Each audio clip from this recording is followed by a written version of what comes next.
out great. Yeah, So right. So I always try to, I told about this, I said, don't miss it. yeah. Go ahead. Craig, you're Awesome. missing Now you have to step stay there. with me Be on the careful airplane. right there. Okay. Missing step, there you go. What I have? I got it. Good job. All right. You guys just stay with me on the airplane. All right. There's one other big step right Go there. on in front of me here. Just raise your foot up right here. All right. There you go, dude. All right. Nice job. And the air comes in the front of what you can see there's an air hookup. And it turns loud and screams, you know.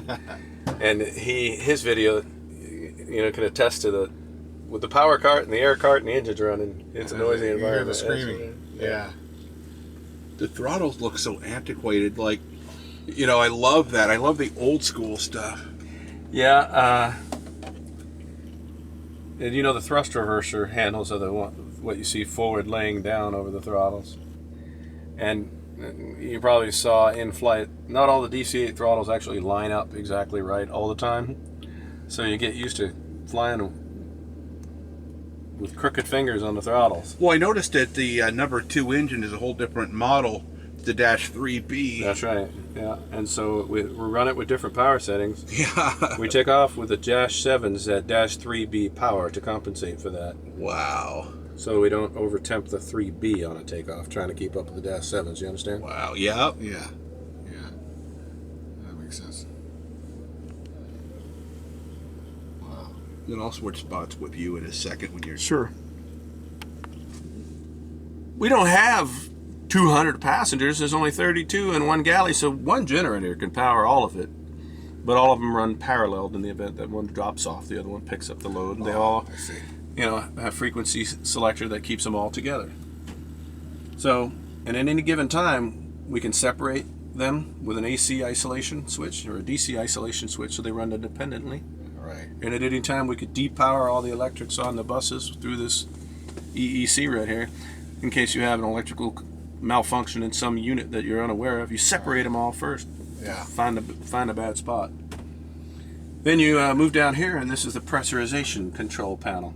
You can see the cabin altitude and pressurization set control knobs, and then you can see right here the controls for pneumatics for packs and temperature control in the front and the rear of the airplane. Right. So electrics, pneumatics, then here hydraulics. You see you get Okay.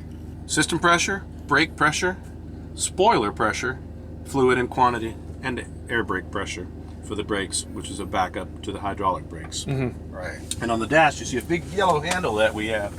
That's what we use to control air brakes Oh, really? in the event of emergency. Now, the spoiler itself, you could have it set up as an auto spoiler, right? This is we arm the spoilers on Right. approach by pulling up on that handle when the main gear squat Right. down. The spoilers come up. It said if you make too soft of a landing in the DC-8, they don't know you're on the ground, they don't come up. Right. So that's our excuse when we make a hard landing for people in a short runway. There you go. Much out of CG because Really? you'd run out. Wow. You know, light enough as it is. Remember, a DC-8's super hard to fly light. Right. It flies better heavy. It's designed to fly heavy. Yeah. Light, it's hard to get it on the ground. It will float all day. You know, you know.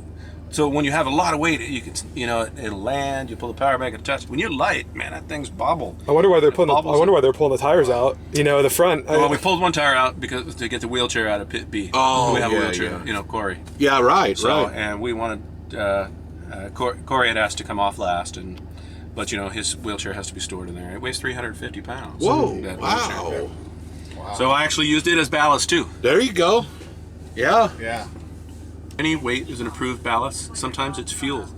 But when you have all the weight in the tail, fuel doesn't give you an adequate enough forward ballast because the wings are swept and the tanks are in the wings and the center, and not enough of it is forward to counteract 6,080 pounds is what we had for people today. Right. Back there. He was he retired as American Airlines captain, but in the World War II he flew the PBY Martin Manhart and the Catalina. Oh. And at one time when he was furloughed in the 60s, he flew a DC-8 when he was furloughed for American for a short time. Wow. And he died at 85.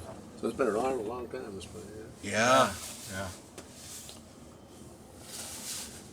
Try to step into his bucket. This is responsible for most of the scars on the top of my head. So when I you get out of bet. that seat, be careful.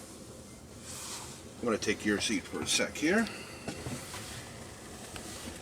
Let me know if I'm in the way. Oh, no, not at all. You're good. Something landed over there. You can see my V-speeds on that yellow pad. Oh, is that right? Oh, very cool. See, that Let me was zoom takeoff. into that here. was flaps 35. That was my landing speed. Excuse me. That was my flaps 35 landing speed for a weight of. I landed today at 193,898 pounds. So I had 130, 140, 152, 163, and 183 as numbers. That means my target speed was 135. As you can see up on my airspeed indicator, my bugs are all set with my target speed, the orange bug, on 135. 135 is wheels down? No, that's my target. Your speed plus about 5 or 10 knots buffer for the winds coming down final. Oh, wow. Look, I filmed in a JetBlue A320 through the cockpit of a DC-8. It just And you can see today on the weight right above that landing weight on that yellow notebook pad that you have there, I took off at 208,000 pounds.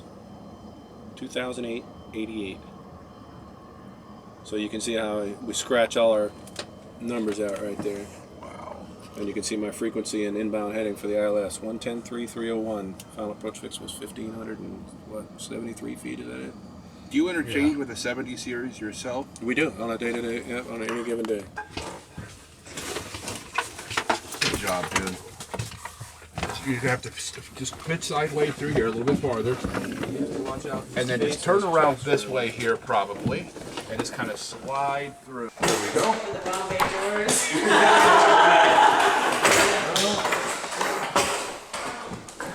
Yeah, like I said, if you happen to All find together with the grand shape. That's great. shit hole, just go that It's little. just like duct tape, right? If you can't duck it, fuck it. Fire resistant tape. Here we go.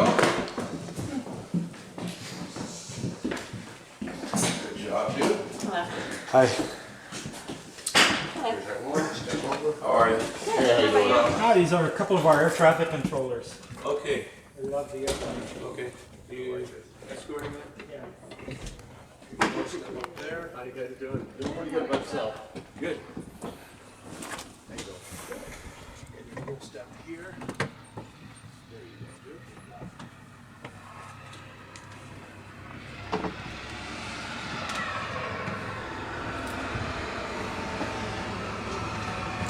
I did hit my head this time.